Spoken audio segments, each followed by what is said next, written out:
Hello and welcome to the latest edition of Ghost News Network.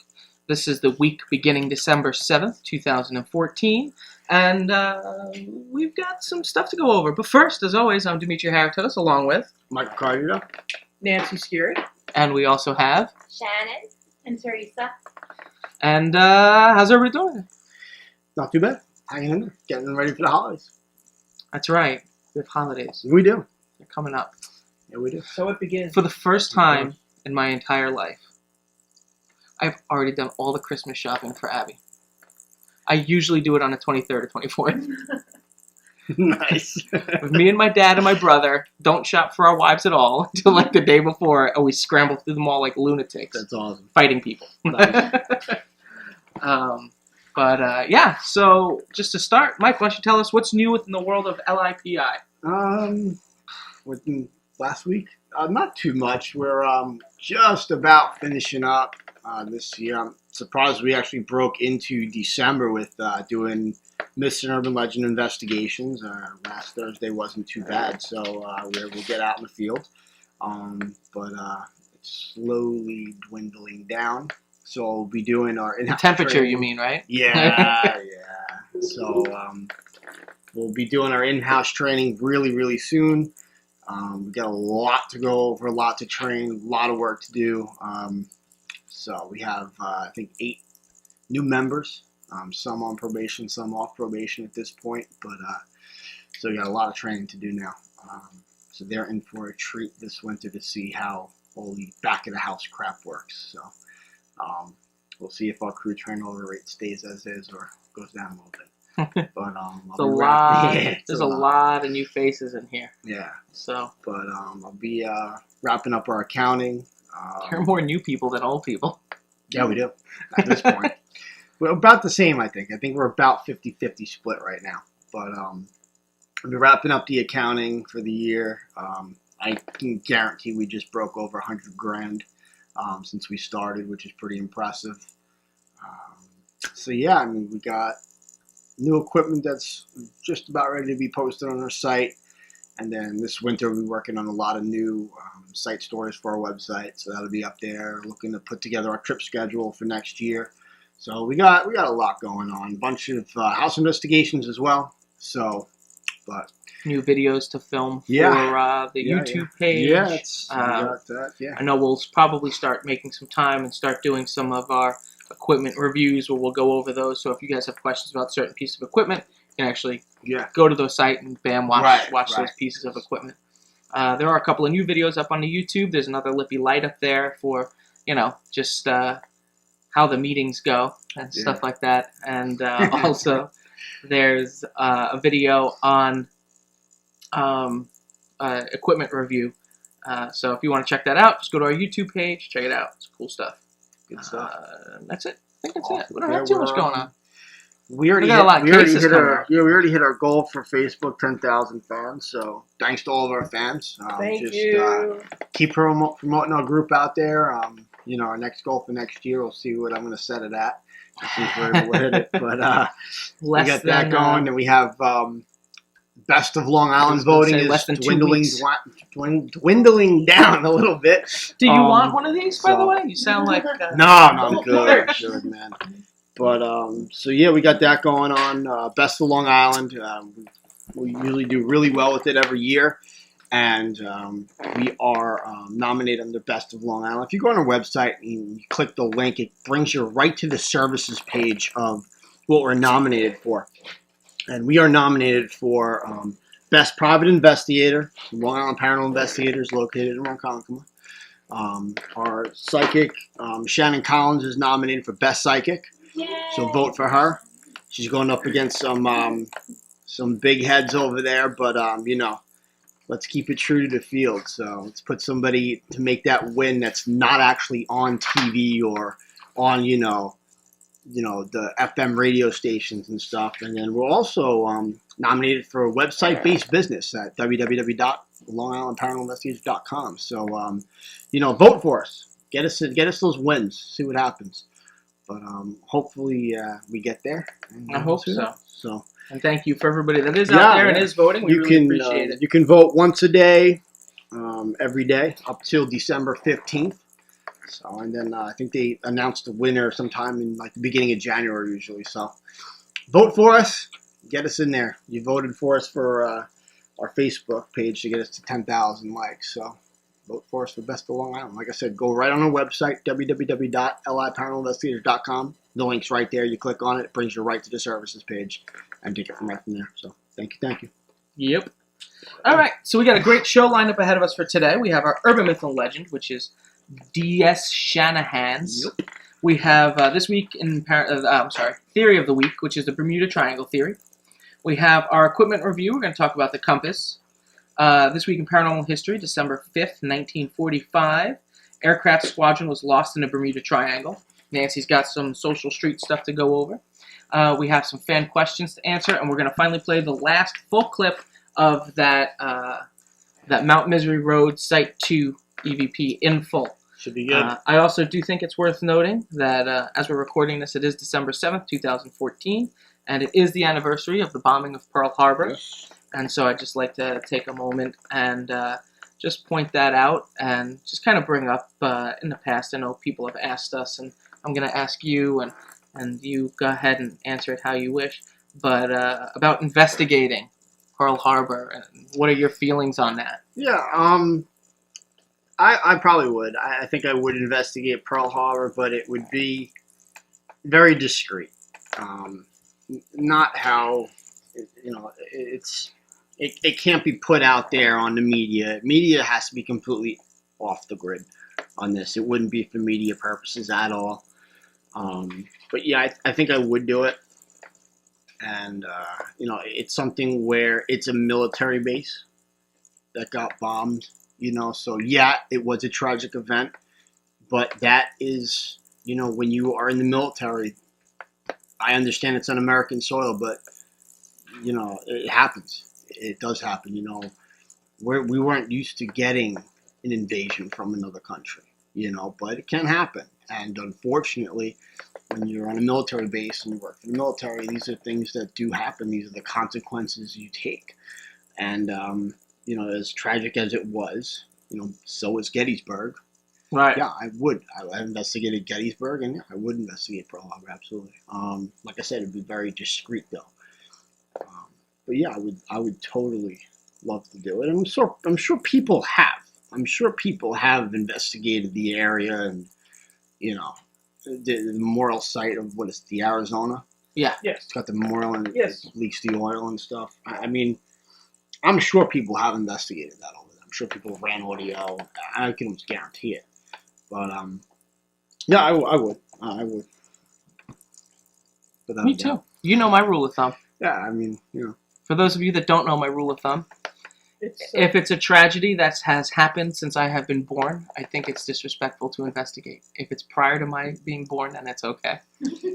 If it happens in my generation, there are a lot of people still alive from that era. Right. That's the thing, Absolutely. right, there So is. It's, But, like I said, it's a thin line. You but- gotta deal with it. but enough time has passed. Like 9/11, I wouldn't investigate. We're also different, though. There's a lot of paranormal groups out there where we don't go in there not procrastinating, provoking, and Right. Stuff like that. We're very respectful with the questions we ask and what we do. So I Right. could see your point in that. If it was going to be any other way, Mhm. I wouldn't. Yeah, that's Right. a rule of thumb I've always had. If it's happened in my generation or sooner, I don't think it's time to investigate. But if it's before my generation, I'll investigate it. How about you, Nancy? I agree, and I think a lot of it is how you come in. We were talking about getting in new members, and I haven't been here nearly as long as you or Demetrius or Rob, but or Shannon for that matter. But I've seen a lot of folks. They come in, and they're like, rah rah school. They're all fired up, but they think it's like on TV where exciting stuff happens every minute. And you're just running around screaming, come at me, you weak, Right. and they're just, do you want thrill? If you want to thrill, go and book yourself a parachute jump or something. If you want to find out what's going on and try to do things, in a respectful way, Sure. because they're dead people, but they're people, do you want to be an ass, or do you want to shut up and learn something? Right. So if I was going to go, and I agree, I wouldn't go to the 9/11 memorial. I lost friends there. I just no. Then there's people there, and it's still really raw. If I were to go, places like Fort William Henry, places like Gettysburg, places like these are horrible locations of horrible tragedy. Are you going to come in being respectful? It's like, look, we want, please let us know. Do you have messages? Do you, tell us your story. What's going? Are you going to be in for sensationalism? Then stay home. If you're going to come in to be respectful, to learn, and perhaps give somebody release, then come on in. Right. That's my rule of thumb. Yeah. I have two of them. No, that's one of them. Right. How about you, Teresa? I think it would be really cool, but like you guys all said, it's all about the respecting it.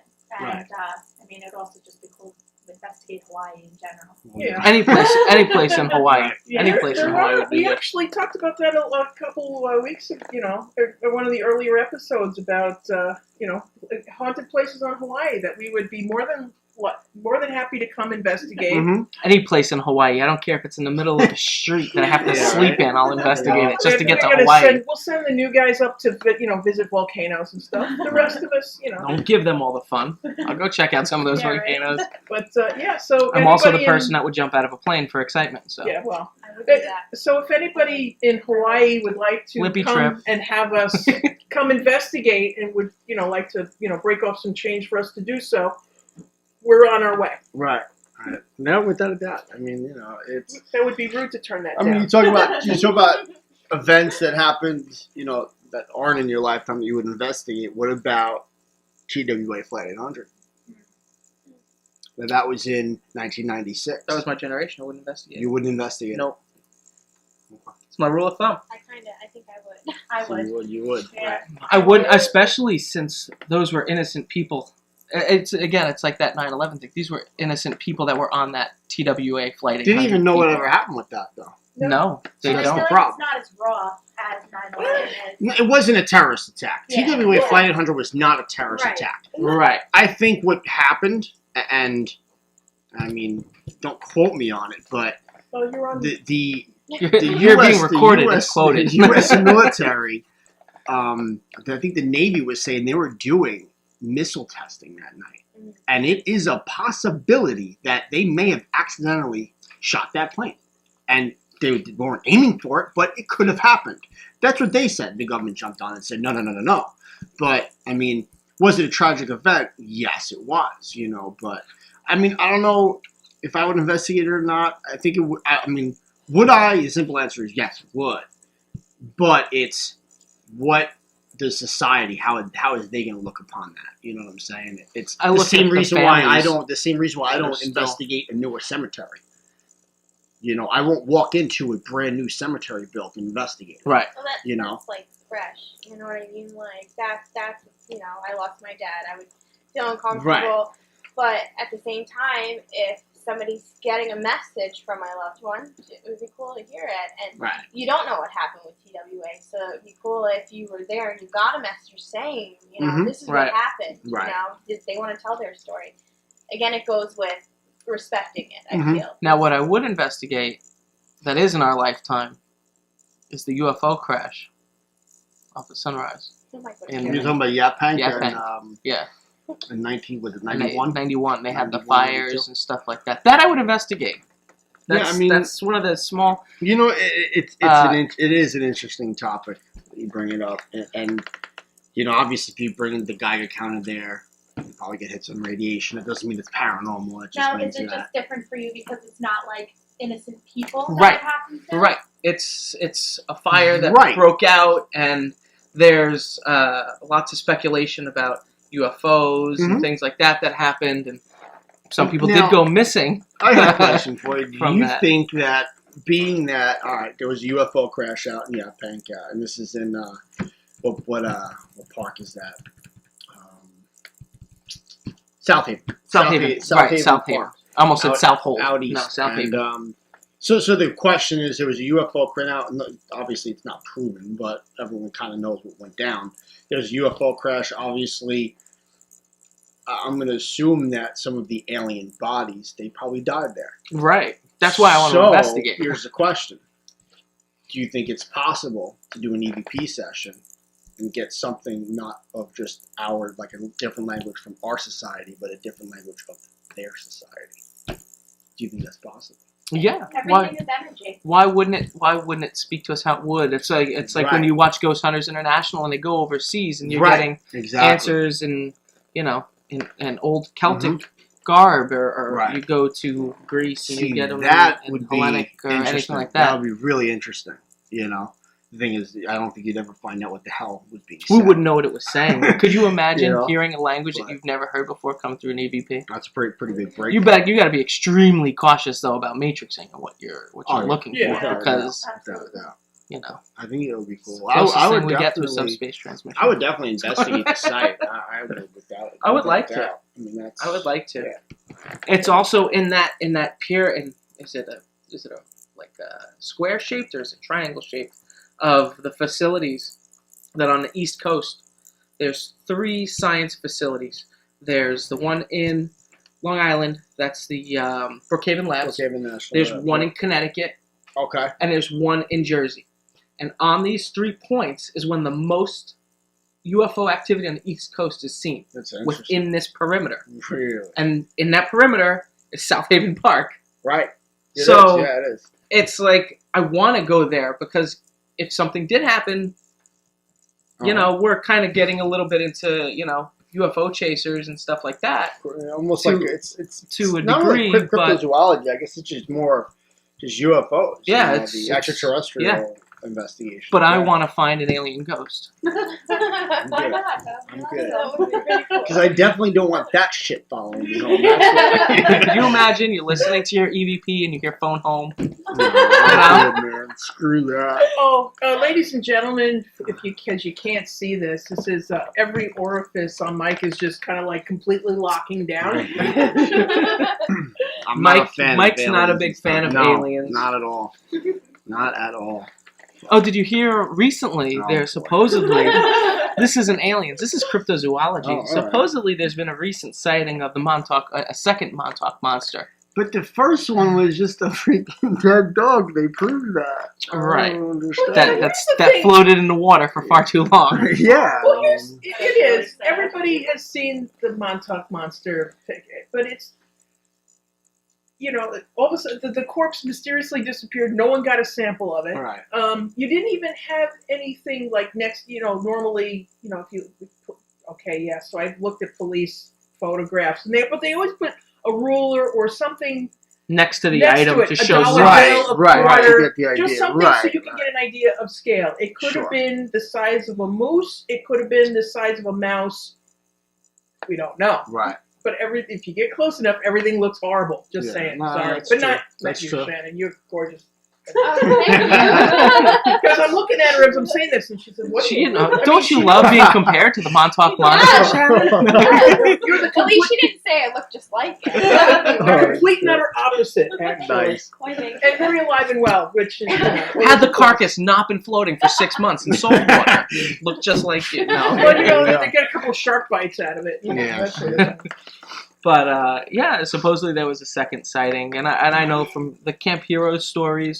Yeah. When they supposedly opened up the gateway to another world, letting Junior out, as they called it, and they sealed the tunnels. If you released an interdimensional being that doesn't follow 3D, the laws of 3D, and it's a 4th dimension, a 5th dimension, that's like having this. That's like being in a square room and one of the walls is missing. Yeah. So we can get into this and hurt our heads all we want. Let's move on to the show. Sure thing. Urban myth, Mike. D.S. Right. Shanahan's. D.S. Shanahan's. Brief history. Located on Old Dock Road in Kings Park, New York, sits a bar named D.S. Shanahan's, established in 2000. The bar is situated in the shadows of the now closed Kings Park Psychiatric Center. Built many years ago, the bar has seen its share of people and local history. Now it stands as a local hole in the wall hangout for nearby residents. However, there are those who say that the patrons are not alone as they sit in Shanahan's. Haunted history. Some people claim that they had seen the spirit of a young woman inside the bar. Sightings are not limited to those partaking in quenching their thirst. One employee stated that one day he was working in the upstairs part of the bar when he turned around and saw an apparition of a lady standing in the hallway. As he went to speak to her, she disappeared. Who was she? No one seems to really have an exact answer. Some speculate that she may have been a call girl from back when the bar used to be a brothel. Does the spirit of the lady exist, or is she just a figment of people's imaginations?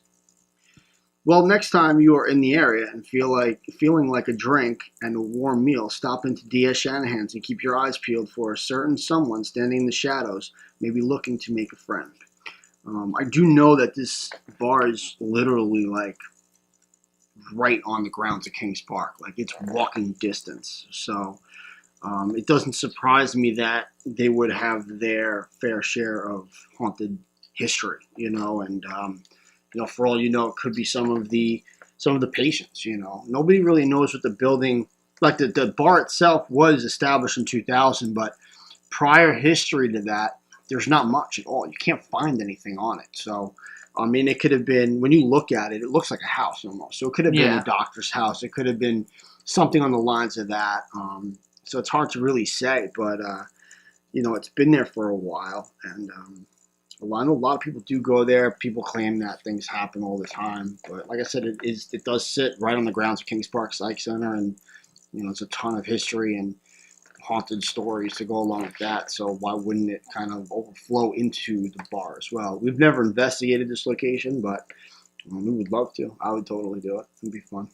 I do want to say, for those of you that are in the Long Island area and checking out Kings Park and trying to get inside the buildings at night, I recommend not doing it. Yeah, No. I don't know if you guys are aware, but since the state troopers have been around, a bunch of kids have been arrested recently. Yeah. So I know Rob was sharing that with me recently. He sent me some images and stuff like that. I think you saw him, Shannon. Yeah, you're allowed to walk the grounds during the daytime. They can't stop you from that. You can't go in the buildings, obviously. That's kind of hands off. But as far as if they catch you in there, they're not. It's not just a slap on the wrist anymore. It's no, the private police that were there for the demolition crews are gone. They're gone. Yeah, and now the state troopers are in there. I don't think it's state troopers. I think it's park police, park rangers are Was there. it police park Rangers? rangers? They do have trooper.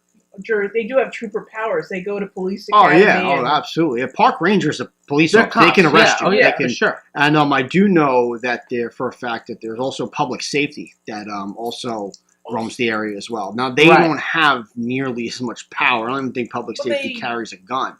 But they could pull you over, and all it takes is them to radio in to the local law enforcement, and you're done. You're done. So here's for those of you who can't see it, but this is a picture that Rob sent me. The park police, they were absolutely arresting people. Yeah, they're getting really close to the buildings though now. Park police? Yeah. Oh yeah. Yeah, and even if you're there during the day, if you're not there it's a They park. usually stay on the road. Yeah, they usually. I've never seen them that close up to the fence before. Well, that meaning like right up by the building. The building 93. Yeah. When we first started in 2003, that's how security was. Security was tight back then. Like, if you got in and you made it out without getting busted, it was like that was awesome. But that was that whole excitement feeling. Mm-hmm. You had to have lookout teams. Is it doable? Yeah, it's doable. We've done it many times, in the past. But it definitely. There's a lot of security there, and they're not gonna, they're not gonna bow down to you. They're gonna arrest you this time. So. Well, it said even during the day, if they have soccer fields and they have things like that. But if you're not at a soccer game, or if you're not if you're just hanging out, they're gonna come up and say, they come up to you during the daytime, like, well, how can I help you? And with the idea of find something to do or go, basically. Yeah. And that's during the daytime when you're technically, allegedly supposed to be allowed to go. Right. But they don't want you near the buildings. And if you're there, you're either going to a soccer game or you're going to visit the park or you're just going to keep moving along. Yeah. But it is what it is. I mean, I don't know what they plan to do with Wasn't there was some arson? One of the buildings got burned down a couple of months ago. It didn't actually get burnt down. We actually checked the site out. On the second floor, there was a fire on the second floor, and obviously somebody lit it up. And the fire department actually came. They put it out, which was shocking. I'm surprised, the fire department came that fast. I'm surprised it didn't let the fucker burn down to the ground. Like, literally. I'm surprised. Fire department's not that far. Yeah. Yeah, but it's the politics that step in. If you let a building just burn to the ground, then you don't got to worry about the asbestos. Maybe you don't maybe maybe it was good practice for some newbies. Maybe I don't know, but I'm surprised they didn't let it burn down. I really am. I'm shocked. I'm gonna tell you right now, if 93 goes up, you're gonna have a different story to tell. I can tell you right now, they're gonna let it burn. They're gonna let that burn right to the ground before they. Maybe they have to because they think whoever started the fire is trapped inside. Maybe. But then again, you got no trespassing signs, so it kind of sucks to be you. Right, can you imagine? I mean, not for nothing, but I don't know. I do know for a fact that the buildings are getting pretty bad. I know we went in last year. I think was it last year?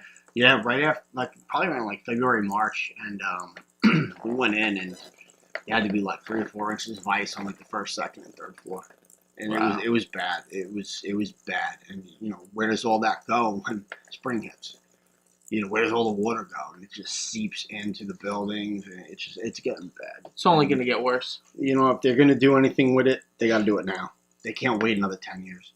It's either do something with it now, restore it, or it's eventually going to be gone. I have a feeling it's going to probably end up something like the Greystone Asylum. They took down a whole bunch of buildings there, and they basically created a whole sport complex. They have lacrosse fields, soccer fields, baseball fields. They have tennis fields. They have 2 ice or roller hockey rinks set up. So I think that's probably what's going to happen. Being especially that the area that it's in, Kings Park and Smithtown, it's one of the richest areas in Long Island. Mm-hmm. That's probably what's going to go down with it. It's just a matter of who gets the money to knock all this shit down and rebuild it. That's all it is. The cleanup's a lot of money. That's what I'm saying. If a building happens to light up on fire, let the fucking thing burn down to the ground. It's just going to happen. Right. Unfortunately, that history is going to be lost forever. It's going to be gone. Go there, get your pictures, and that's all you're going to be able to do at this point. But yeah, for us, it sucks. It's a very crucial part of history. Yeah, unfortunately, for the town and the community as a whole, it's a sore spot in history for them, and they'd rather just burn it to the ground and ignore it. Right. Than say, look, this is a testament to where we were, and this is where we are now.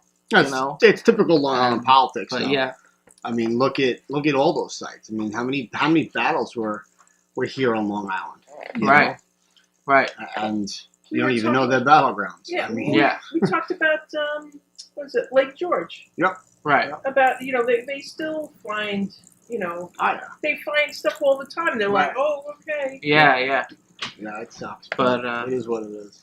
All right. So moving on, we have our theory of the week. And the theory of the week is the Bermuda Triangle theory. And the Bermuda Triangle theory goes from Bermuda to Miami, from Miami to Puerto Rico, and Puerto Rico to Bermuda. The Bermuda Triangle, there have been many unexplained occurrences that occur there. One of the strange occurrences is an extremely high magnetic field located in the area.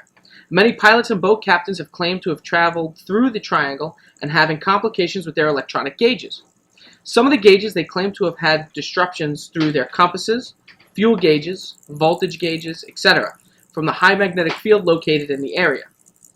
In theory, some investigators believe that the high magnetic field given off from the ghost will cause the gauges of their equipment to suddenly have erratic movement. Some of the equipment that we have to use that can be disrupted to be the high magnetic field, you can go to our website. We actually have a whole list. If you go to our website and go to theories, you can check it out. The theory of the Bermuda Triangle effect as it relates to the paranormal could be detected by those devices, compasses, things like that. Things that have gauges where erratic movement would mess with it. I like the Bermuda Triangle theory. I think it makes sense. We have a phenomenon that we can fall back on to look at for reference and say this has happened in the past to credible witnesses, and it gives it some sort of, weight. So, well, what do you guys think? Yeah, I mean, I believe in the Bermuda Triangle. I believe in a lot of the stories that come out of it. So why the hell not? Right. Why the hell not? Without a doubt. It's definitely an interesting theory. I'd like to see more proof towards it. Mm-hmm. but I think it's very interesting. Yup. Okay. Moving Yeah. this as I make weird faces and shake my head. Equipment review, because we have a theme today, and it's erratic movement on a needle. Yeah. And so You live the life the way, do we need to have an intervention? if you don't like the way I write this show, damn it. No. Nice. So let's talk about the compass, Mike. Let's do that. The compass. Michael. No, I'm kidding. The compass. We call this a cheap man's EMF meter, basically. If you're just starting out in the paranormal field, and you don't have a lot of money, buy a compass. You can probably get one for like $5 in any sporting goods store to start with. It's an easy tool to use, very simple concept, and you can't really mess it up. So with the compass, basically what it does is, when you're looking at, a lot of campers use it, hikers use it, the needle will point north. And obviously you have to know where the hell north is to understand all this. Why does it point north? And that's due to the magnetic North Pole. And the theory with using it in the paranormal field is that when a ghost manifests, it's going to give off a high EMF field. And that being said, that will disrupt the compass point. And two things can either happen here, depending on how far away the spirit entity is. If it's close by, like almost right on top of you, the needle point is actually going to spin. And you can test this at home. You can take a compass, take a magnet, and put it underneath, and you're going to see the needle point just start to spin. The other theory, or the other activity that's going to happen to the compass, is that if the entity is somewhat in a distance, but still giving off a decent amount of electromagnetic field, what's going to happen is the compass point isn't going to point north. It's going to point in a direction other than north, being that the entity is in a direction other than north. So what you'd want to do at that point is kind of go towards that direction, and then once the point starts to spin, you're on the source, whatever that may be. Now, we've used this on house investigations, and we had a client that had a son, and he had a problem with sleeping in his bed at night. He had, he was getting headaches, he was having nightmares and stuff. So every night he'd wake up and sleep in the parents' bedroom. So we investigated it, and one of my team members had the compass, and they put it over his bed, and sure enough, the needle point started to spin. So they called me up, and they're like, I've never seen this, what's going on? So I brought a digital EMF meter, and as I'm scanning the bed, the numbers jumped up a little bit. So underneath the bed, there was these drawers, and pulled the drawers out, and there was a bunch of toys in there, one in particular being a Star Wars lightsaber. And I put the digital EMF up to it, and it was off the charts. So removed that toy, and then the compass point was normal, the EMF dropped down. So we told the client that, listen, this is what we found. Remove the toy, see what happens in a week. Sure enough, week comes, they contact us, and they say, he's been sleeping in his bed ever since. So, and that was found through a compass. So it does have a lot of good use, believe it or not. If it wasn't for that team member using the compass that day, we probably wouldn't have figured it out right away. We probably would have had to come back 2 or 3 more times to really try to figure it out. So, but yeah, I mean, that's something very basic. Like I said, if you're a paranormal group just starting out, you should, definitely use one. And then even if you're an advanced group, don't forget the easier equipment. The stuff that's very simplified to use, because you never know when somebody's going to ask you a question on something like that. And, you have all this advanced stuff and you can't answer a simple question about a compass. So just keep that in mind, Yeah. But yeah, it's absolutely. Now, new phones, smartphones, they come with compasses on them. Sure. Would you trust that? Nope. Why? I mean, I would and I wouldn't. The compass on a smartphone, I'm sure it works. You have GPS on your phone.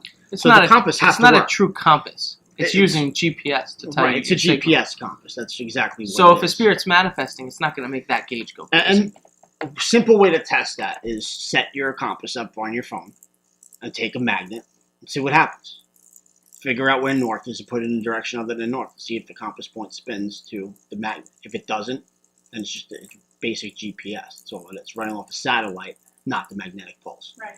So it's anything, almost anything used on a phone. Like I know people use EMF meters and stuff, and absolutely not. I'm sorry, but downloading an EMF meter on your phone is jack shit because it does not have an EMF sensor in the phone. There's no such thing. It would have to be something where if you plugged it onto your phone and then that was the sensor piece and it gave you the readout on your phone, then that's a little different. But, all these ghost gadgets on the phone and stuff. It's also going to interfere with the equipment around you. Yeah, I mean, that's, You'd have to put your phone on airplane mode in order to work the compass. At that point, it won't work because it's turned off from the GPS. So, but, good question. But like I said, for the and do you really want to be carrying your phone around? If you drop a compass, it's $5. Right.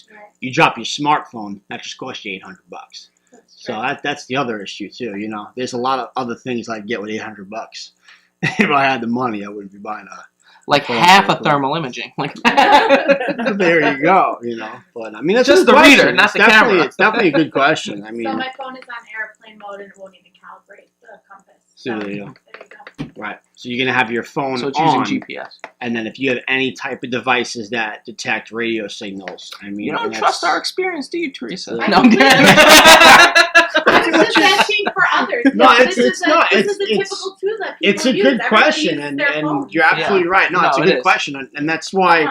I think it was. No, she doesn't trust you. I think it was Iris asked me a couple weeks ago. She's doing a report for school, and she asked me, "What do you think of the new technology?" And I told her it sucks.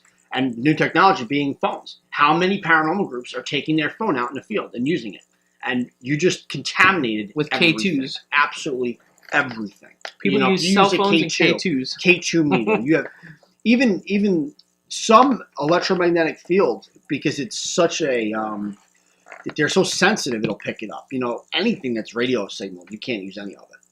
Which sucks. And even with audio, you're going to have interference in audio if it gets too close, on walkie-talkies if it gets too close. So it's just not worth it. And that's what I'm saying. Unfortunately, the generation that's coming up, and I'm not talking about, 1920. I'm talking about like 7, 8-year-old kids. They all have iPhones. I have a flip phone. They have an iPhone. They have a phone that costs 15 times more money than my phone does. They have iPads and iPods and touchscreen this and touchscreen that. And so when they get to our level, 18, 19, and so on, and I'm 34, what are they going to be using? All it's going to be is stuff that's like that, and that's where the whole entire field just takes a complete dive, and it sucks. Unfortunately, like, she asked me, where do you see the field going, and I told her it's going the wrong direction. It really is. The people back in, 40 years ago had it right. Audio cassette recorders, bullshit motion sensors and 8mm film. I mean, they had it right. They were doing it the right way, and now it's unfortunate that we have all this equipment and stuff, but the new technology just sucks. It's going to contaminate absolutely everything. You're gonna lose all that, unfortunately. Well, we've talked about this about TV ghost hunter shows, and not just anyone, just in general. Even if a lot of them have smartphone apps. The camera crews are all they're all Wi-Fi and Bluetooth. Right. Everyone's got cordless everything because you have to have production and you can't have a bunch of people tripping over cords. Right. So so and that's what people are seeing, and they're like, well, that's what I gotta have because exactly. Like that's how they're doing it. I know we were looking up the thermal imaging thing for an iPhone, which you can put it on airplane mode and you can use it. If you can put it on airplane mode and still use it, then fine. But once again, you have an $800 piece of equipment now. You drop and break that screen, plus the $350 for the face paint. I know we're talking about using the EchoVox in January. We're actually going to set it up, and that you can run when you have the phone in airplane mode. It runs, so it's legit. But once again, you don't want to be dropping these things, And the other thing with the EchoVox too is it's good and it's bad, being that it records what you're doing.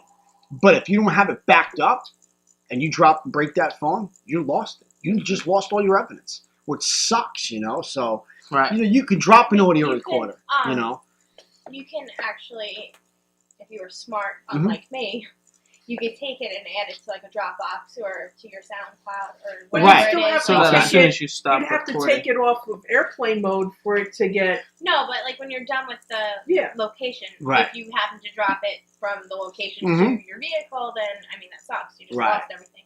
But it's good to have a backup.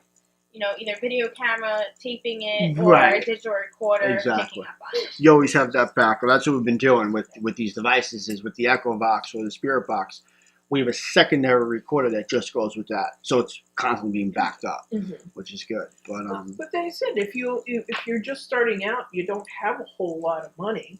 I bet they have an iPhone, Yeah, well, guaranteed. yeah. Guaranteed. Still, I mean, They don't have a $5 You know. compass. if you're doing urban explore, not that you guys would, but Right. other people do urban exploring.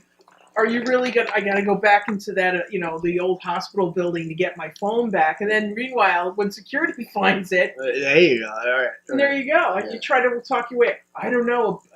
A bird did it. Someone Yeah. stole my phone a long time ago. I don't know what Yeah. happened. But I was due for a new upgrade, so I didn't report it. No, It's I got mean, pictures of you in the building. I mean, no, there's some Photoshop. definitely good questions here. But if anybody out there does have any questions on equipment or any of these iPhone apps, and throw us an email, we'll try to look into it for you. You can email us. Just go on our website, liparanormalinvestigators.com. You can go on our members page and pretty much email anybody that's on there, and we'll definitely get back to you right away. So, what else we got for tonight? Next, we are going to go over This Week in Paranormal History. Nancy's going to give you the history, and I'm going to go over the paranormal claims. Well, this week in paranormal history, December 5th, 1945, aircraft squadron lost in the Bermuda Triangle. At 2:10 p.m., 5 U.S. Navy Avenger torpedo bombers comprising Flight 19 take off from the Fort Lauderdale Naval Air Station in Florida on a routine 3-hour training mission. Flight 19 was scheduled to take them due east for 120 miles, north for 73 miles, and then back over a final 120-mile leg that would return them to the naval base. They never returned. 2 hours after the flight began, the leaders of the squadron, who had been flying in the area for more than 6 months, reported that his backup compass had failed, and that his position was unknown. The other planes experienced similar instrument malfunctions. Radio facilities on land were contacted to find the location of the lost squadron, but none were successful. After 2 more hours of confused messages from the flyers, a distorted radio transmission from the squadron leader was heard at 6:20 p.m., apparently calling for his men to prepare to ditch their aircraft simultaneously because of lack of fuel. By this time, several land radar stations finally determined that Flight 19 was somewhere north of the Bahamas and east of the Florida coast. And at 7:27 p.m., a search and rescue marine aircraft took off with a 13-man crew. 3 minutes later, the Mariner aircraft radioed to his home base that its mission was underway. The Mariner was never heard from again either. Later, there was a report from a tanker cruising off the coast of Florida of a visual explosion seen at 7:50 p.m. The disappearance of the 14 men of Flight 19 and the 13 men of the Mariner led to one of the largest air and sea searches to that date, and hundreds of ships and aircraft combed thousands of square miles off the Atlantic Ocean, the Gulf of Mexico, and remote locations within the interior of Florida. No trace of the bodies or aircraft were ever found. Although naval officials maintained that the remains of the 6 aircraft and 27 men were not found because of stormy weather, destroying the evidence, the story of the lost squadron helped cement the legend of the Bermuda Triangle, an area of the Atlantic Ocean where ships and aircraft are said to disappear without a trace.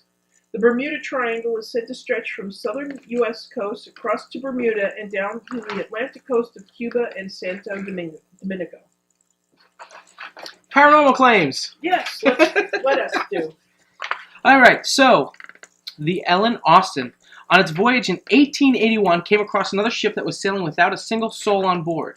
Ellen Austin transferred some of its crew onto the other ship and attempted to sail with it to New York. The other ship suddenly disappeared. Later, it reappeared, but again, without a single person on board. And then, it disappeared without a trace. Then we have the USS Cyclops. It was a Navy ship that disappeared, resulted in the single largest loss of life in history of the U.S. Navy. It went missing without a trace with its crew of 309 people. Sometime after March 4th, 1918, and after departing the island of the Barbados. I have to turn the page, guys. Sorry. It's a lot of information here. Okay. Next, the USS Scorpion. The USS Scorpion, which was SNN-589, was a nuclear-powered submarine of the United States Navy that disappeared in the Bermuda Triangle in 1968. Next, we have the Tudor Star Tiger aircraft mystery. The Star Tiger, a Tudor Mark IV aircraft, disappeared in the Bermuda Triangle shortly after it was to land in the Bermuda airport. We have Flight DC-3 disappearance. The flight of the Douglas DC-3 NC-16002 disappeared in the Bermuda Triangle when it was only 50 miles south of Florida, and it was about to land in Miami on December 28th in 1948. Then we have the Flight 441 disappearance in Bermuda Triangle. The Flight 441 was a Superior Constellation naval airliner, disappeared in the Bermuda Triangle on October 30th, 1954. We had the Witchcraft, and it was a 23-foot cabin cruiser went missing on the Bermuda Triangle area on the night of December 22nd in 1967. The owner took it offshore only to watch the lights off the Miami shoreline. The Theodosia Burr Alston was the daughter of former United States Vice President Aaron Burr. Her disappearance has been cited at least once in relation to the Triangle. She was a passenger on board the Patriot, which sailed from Charleston, South Carolina, to New York City on December 30th, 1812, and she was never heard from again. We had the SV Spray. It was a derelict fishing boat refitted as an ocean cruiser by Joshua Slocum, and he used it to complete the first ever single-handed circumvention of the world. Between 1895 and 1898, in 1909, Slocum set sail for Vineyard Haven, bound for Venezuela. Neither he nor the Spray were ever seen again. There are also some more incidents at the Bermuda Triangle. In 1492, Christopher Columbus reported seeing strange lights and had strange compass readings in the Bermuda Triangle. In 1609, the Sea Venture got wrecked during the first attempt to colonize Bermuda. In 1814, the USS Epervier and her crew disappeared while carrying the peace treaty to end the war between America and North African Barbary states. In 1855, the schooner James B. Chester was found floating in the ocean. The crew was missing, but there was no sign of struggle, and the lifeboats were still in place. In 1941, the USS Proteus and the USS Nereus vanished, just as their sister ship, the US Colossus, previously did along the same route. We had in 1963, Marine Sulphur Queen. This 524-foot carrier of molten sulfur started sail in February 2nd, 1963 from Beaumont, Texas, with a crew of 39. It was reported lost in Florida Straits on February 4th. 1971, the Sting 27, a United States Air Force Phantom jet, vanished completely without trace. Official reports indicate it may have suffered an impact, but the details have never been revealed to this day. 1976, the Sylvia L. Osa, a 590-foot ore carrier with a crew of 37, disappeared 140 miles from Bermuda. In 1991, the pilot of the Grumman Cougar jet made a routine radio request to increase altitude. While ascending, the aircraft gradually faded from radar and vanished. 1999, the cargo freighter Genesis sent a radio signal to a nearby vessel, indicating a problem with the bilge pump. Despite extensive searches by the Coast Guard, the ship and her crew have never been heard from to this day. I got an interesting story about the Bermuda Triangle I heard years ago. And isn't that 2 pages of crap I read enough? This is good. This is somebody that actually lived through it. This guy, I think he was running an Cessna plane, and he was the pilot. And I think he was on his way either to Bermuda or Miami. I forgot which one it was. And he was about, he was a couple miles out where he was able to see the coastline. And they picked him up on radar. And, he was talking about landing, and a fog rolled in. And what happened was all of a sudden he lost out his radar, and they lost him on radar. And they said, you know, and everything went out, but he still saw the coastline in the distance. So he's like, let me just keep following the coastline. I know where I got to go. That's where it is. Let me just keep following. So he had it in his view and kept going. And 2 hours later, he pops back up on their radar. And they're like, hey, you know, we thought we lost you. And he's like, yeah, I don't know what happened. You know, something happened, some kind of glitch or whatever in my equipment. I don't know what happened. And he's like, he asked, do you guys know where I left off? How close am I? He's like, you're in the same spot from 2 hours ago when you disappeared off our radar. He did not move an inch. Yup. So what happened was I've heard a similar story about that too. He hit some kind of warp, whatever you want to call it, but because he still saw the coastline, he just kept going straight. Instead of your instruments going all over the place, then you start flying away from where you're going, and then you just disappear into whatever dimension or whatever wormhole, whatever's over there, and you're gone. You disappear. He was able to keep the coastline in sight, and I guess he was kind of right in the middle of that section where you could disappear, but because he kept going, that was it. It just stopped time almost and popped up on radar, and 2 hours later, he didn't move an inch. Yeah. Landed completely fine a couple minutes later. He had no clue what the hell happened. Yup. Did he realize he had been stuck for 2 hours, or was it like he a didn't split know. second for him? No, he said it was a while. Okay. And he didn't know why it wasn't getting closer. But he's like, I know that's where I gotta go. I'm not gonna start veering off because that's my direction. Right. And he was smart enough to keep it going. I heard a story similar to that, where somebody was flying in, and it was almost the same situation where they were going towards the base. They saw it. They were heading in towards to land, and they thought it was like only a few seconds, and they realized they had lost like 4 hours. Wow. But it was the same thing. He's like, all of his gauges were 4 hours behind everything else when he landed. Yeah, he, you know, his fuel gauge was going down because obviously the plane is still flying, but that's the only gauge that was dropping. Everything else was steady, nothing moving. Even radar, the guys, like, the other receiving end was shocked. They were like, thought he lost him. And, no. You could probably find it, I'm sure. I'm sure that story is on, like, YouTube. Yeah. It had to be on, like, one of those History Channel or Discovery Channel, one of those things about Bermuda Triangle. They actually have video and they show like a reenactment, and they actually interview the guy that it happened to, and it's an awesome story, and you know I get it, I understand it. Why not? You know, but yeah, it's pretty weird shit. Just as a side note, I started this past week. We haven't had a meeting yet, so I haven't brought it up. But I started reviewing the maps of ley lines over Long Island. Awesome. To start seeing if there's any locations that might be empty where we can investigate on an actual ley line. That'd be cool. Where we would have access to it. Mount Misery. Yeah. I'm looking to see if Mount Misery's on there. I just started going through it. I'm literally combing through the island as slow as I can to see what ley lines are going through the island and what places might be either nearby locations we've been. Find out. Because we've always talked about ley lines in the past, but we've never actually researched it. Right, yeah, we know what it is. Yeah, you're right. And I was curious. I mean, I researched it into the fact that I realized that if you follow ley lines through Salem, there's a ley line that runs straight through Salem, Massachusetts. And all of the judges and jury that convicted the witches lived on those ley lines, died or disappeared.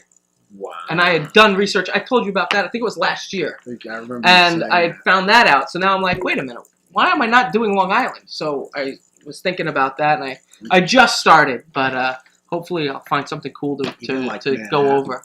I'm gonna go over the whole the island and Manhattan and Staten Island. I'll probably check out. They say that a lot of major capitals of the world are located on major intersecting ley lines. DC, the pyramids are all linked, and when you hit DC, it's like it's insane. It's like a whole bunch that just stretch from that, and they go all out. Yes, same with like the pyramids, the capital in Russia. I know where the Sphinx is. Same thing. The Sphinx is another one. Yeah, it's pretty wild. So, the Acropolis in Greece actually is on a 3-point ley line. Yeah, look into it. I'm curious to know more about that. It'd be pretty cool. I'd like to see what locations either we investigate or maybe find a new location out of it that we can check out. I would love to investigate it and find more about it. Yeah. We've never researched it before. That would be pretty cool. That would definitely. I'm gonna start going through it more and see what we can find out. Awesome. All right, moving on. Yeah, we have well. Do you want to skip Nancy's Scary Street? I think we can do that. We'll do that. We'll do We'll do that. We'll do fan questions and we'll blow through the promo. Sorry, Nancy. No, I'm kidding. Go ahead, Nancy. No, we'll be brief but fun. Okay, everybody knows that everybody should know that the movie Ouija is out in the theaters, whether good, bad, or indifferent. However, one unintended, or maybe intended, you never know, effect of all this, the popularity of the movie, is now Ouija boards are up 300% for Christmas gifts. It's considered a must-buy. We'll be busy in 2015. Yeah. So what do you guys think of that? That folks they're all running out and they're buying Ouija. They have them in pink, like pink Barbie Ouija boards. It's all fun and games till somebody gets. Yeah, exactly. I concur. Like I said with Ouija boards, it's a game. You could buy it in Toys R Us, and it's not the board, it's not the pieces, it's the way it's being used. That is the problem. And what you're doing is you're using the board, and everyone touches the piece, and you're basically allowing whatever spirits are there to enter into you to move that piece. And that's the problem. You don't know if it's negative or positive. Can good things come from a Ouija board? Could. But unfortunately, most people, when they start it off, they don't say an opening prayer. They don't say anything. They just open it up and do it, and they don't close it. That door is wide open, and that's the biggest problem. And, you're giving this to 9 and 10-year-old kids that they don't know shit. They're all arrogant. No, don't even get me started on Youth of America today. But I have some of those youth. Not for nothing, but you know better, and that's bottom line. And unfortunately, I will say this: they did release a supernatural Ouija board based on the CW show, and I was like, damn it! I'm such a fan of Supernatural. I'd buy this, but F you, Ouija board. My mom would have killed me if she would have known how many times I played Ouija board in my house. Mm-hmm. We just had one recently that Mike had to throw away because I was afraid to touch it. I wouldn't do anything like that. I'm like, this is bad luck. You can't do this. You can't do that. Well, growing up, I've kind of shared a little bit of the ridiculous childhood that I had with my Hammer films and watching Dark Shadows. My mom thought it would be great. You would spend rainy Saturdays with my brother and myself with the old Ouija board. So she would,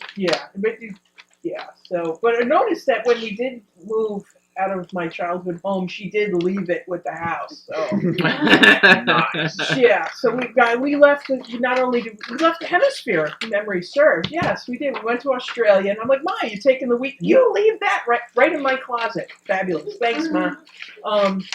But yeah, I do have an article from the Daily Mirror in London, England, and that'll be posted up with the 300% increase statistic. But they do talk about a scholar, tried to warn them. Researcher by the name of Terence Hines. He's a professor of psychology at Pace University here in New York, and he's written about them. What he did was he ran a really interesting. He talks about an interesting experiment. What they did was they blindfolded all the participants in a Ouija board session, and he filmed it. And he just said, okay, so here's the planchette, here's the Ouija board. You're going to do exactly what you do with the Ouija board. Instead of having words and stuff, because they did everything that they normally would do. These are people who would use this Ouija board on a regular basis and would get words and things coming up. Did the same exact thing they always did, blindfolded them. And it says, quote, the result was nothing more than gibberish. Talkative spirits appeared to be silenced when the players couldn't see the board's letters. So that's an interesting. I mean, not that I wanna. If somebody else wants to run that little experiment and get back to me on it, See, I don't. On the touch them with a supernatural stick. board. the problem Yeah. the problem with that is now that doesn't mean that Yeah. nothing happened. Okay, that's what everyone thinks. Well, nothing happened. I'm in the clear. No, you're not, because what happens is you open the door. Something could have came in, but nothing happened to the board. But it's still there. It's still lingering around now. And what happens is, when you talk about demonic and possession, it doesn't have to hit right now. It might hit 25 years later when you least expect it. Because we live on a timeline. We live, 7 days a week, 24 hours a day, 365 days a year. That's how we live. To a demon, that don't mean jack shit. There's no such thing as time when it comes to a demon. Why would they start now? We'll wait 10 years when you least expect it. That's exactly what happens here. So let this guy's research. All right, he did a bunch. Log what you have now. Interview those same people 25 years from now and see what they get.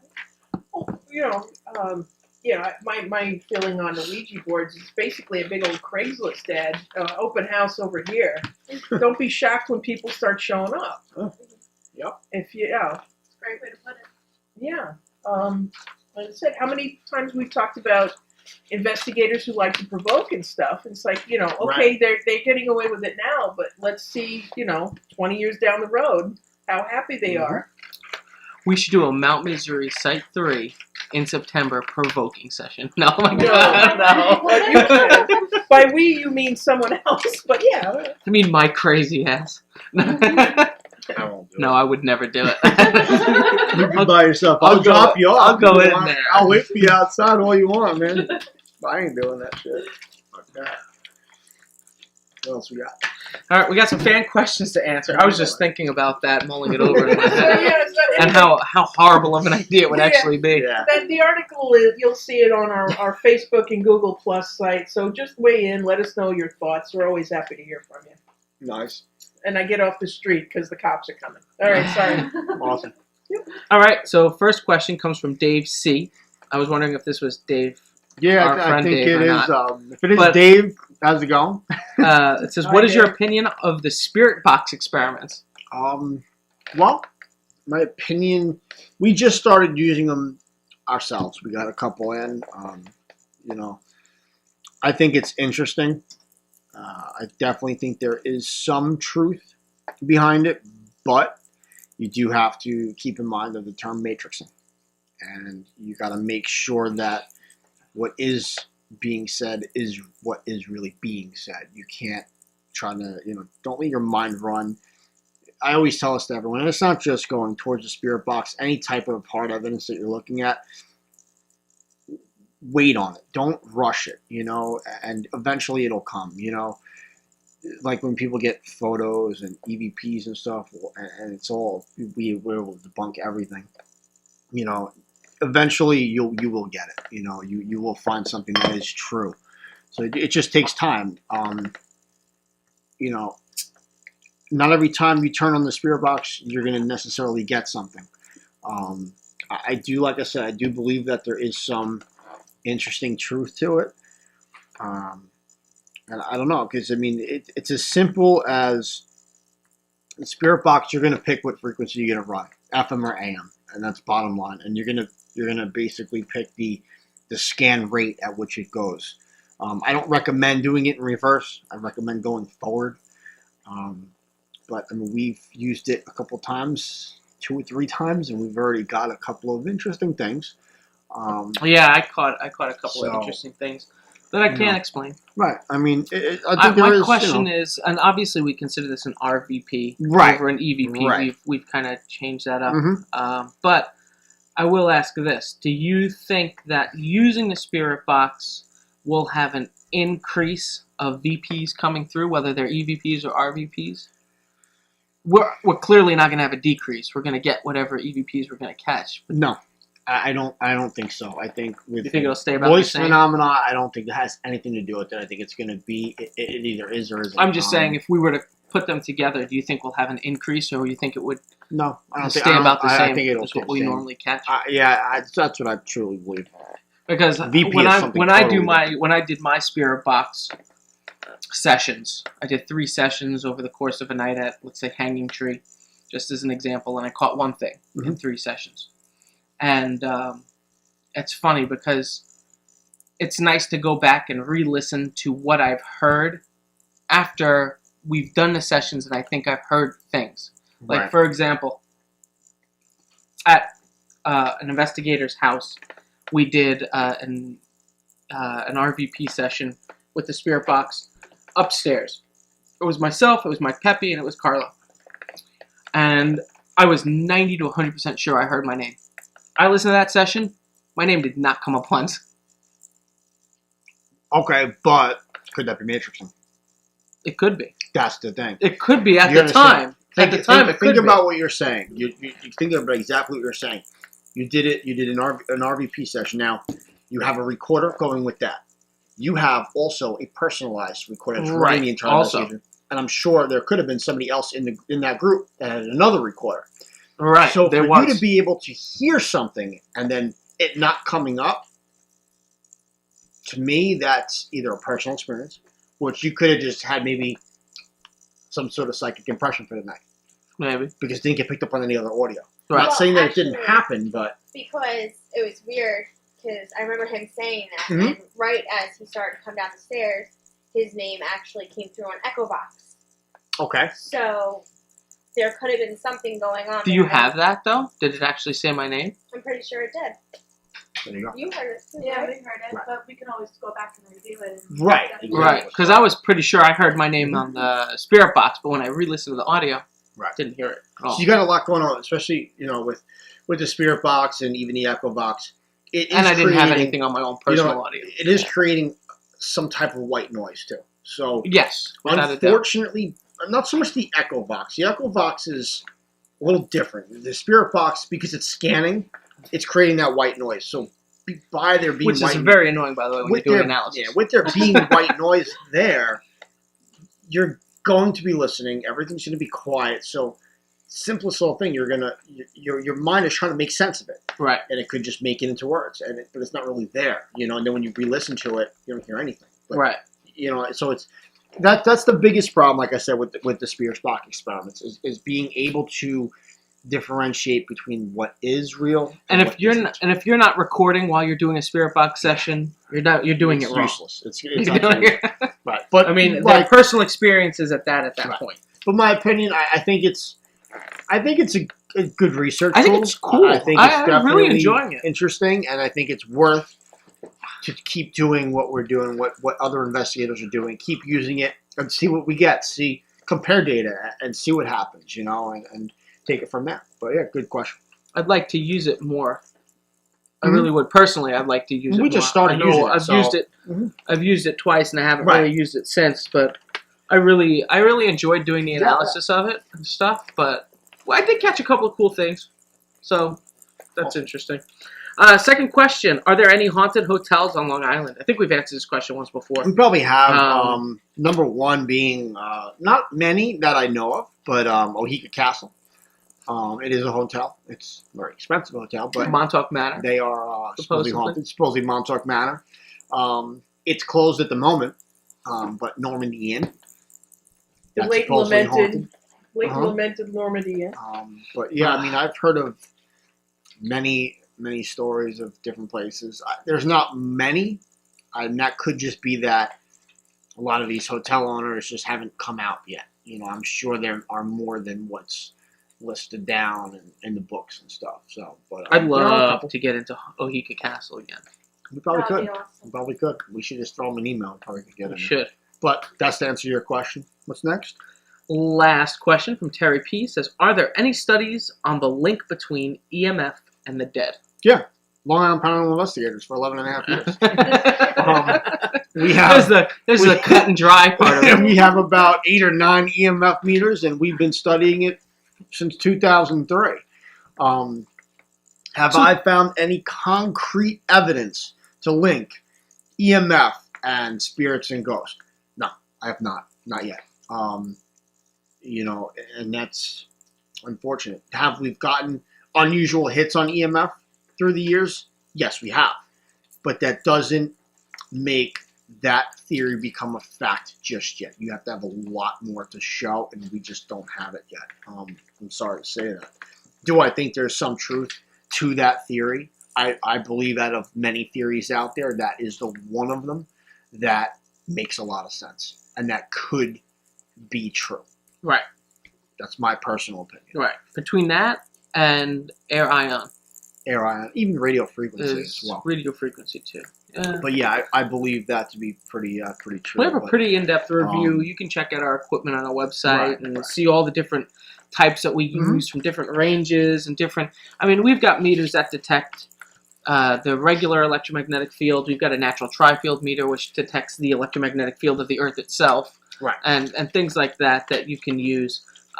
Now, keep in mind that goes along with Ghost Weather Station and making sure you know what your planet's doing, what the geomagnetic field is for the day and stuff like that, so that you have a good base reading.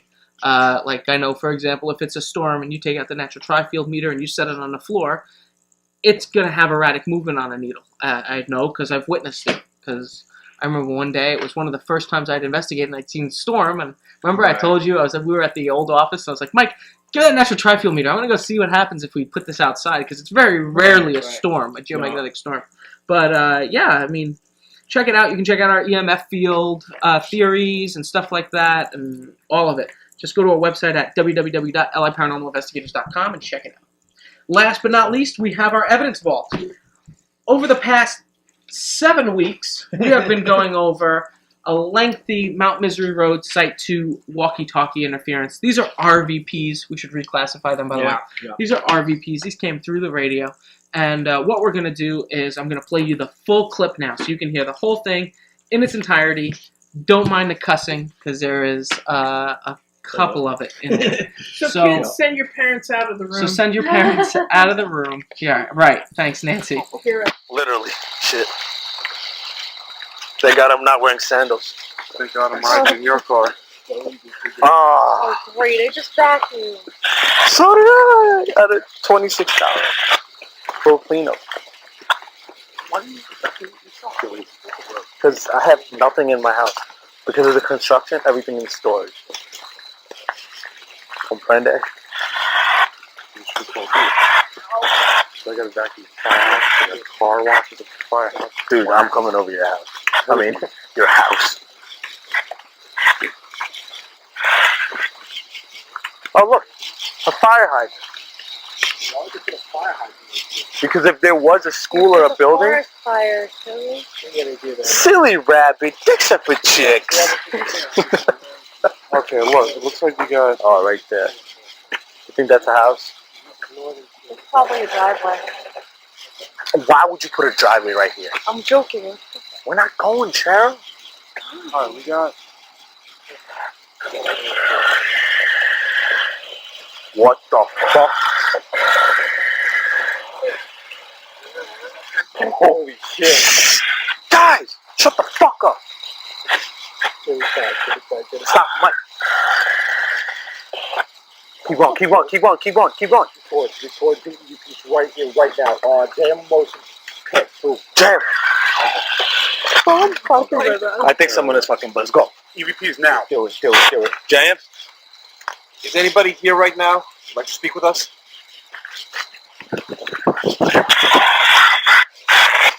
Move it around. Stop where you are. Move it around. If somebody's here now, please tell us your name. That is funny as fuck. Move around. Mike, get over here. It's over here. Stop. Please let me out. Keep going. If somebody's here, please give us a sign that you're here with us.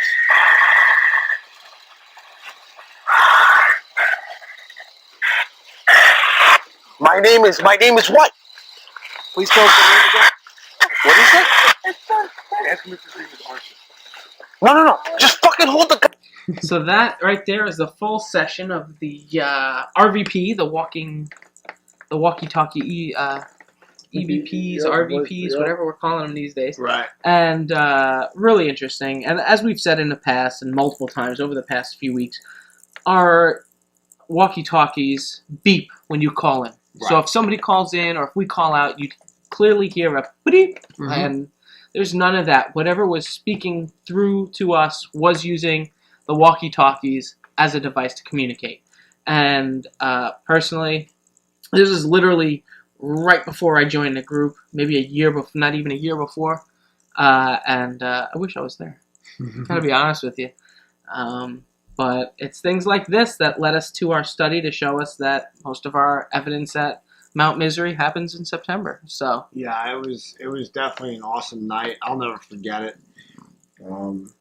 Whatever was there, it's pretty crazy. But I mean, especially towards the end of it, you can ask one of our investigators. Ask, my name is what, and this thing is still trying to. My name is, it's just trying to get it out and just can't just do it. Just imagine how close, if it was somebody messing with you, how close it would have had to have been. And for you to not hear them? That's the thing, too. When we asked questions, we didn't ask it through the walkies. We never hit the button at all. That was the thing. We just asked it as an EVP. Right. And somehow this thing, whatever it was answering us right away. And it was, I don't know. It's happened one time and never happened there again. And I don't know. It's definitely pretty interesting, but yeah, that's the whole clip. You could check the breakdown clips or the full clip on our website www.liparanormalinvestigators.com. And yeah, awesome. Well, that's all we have for today. So thank you guys for joining us on this latest edition of the Ghost News Network.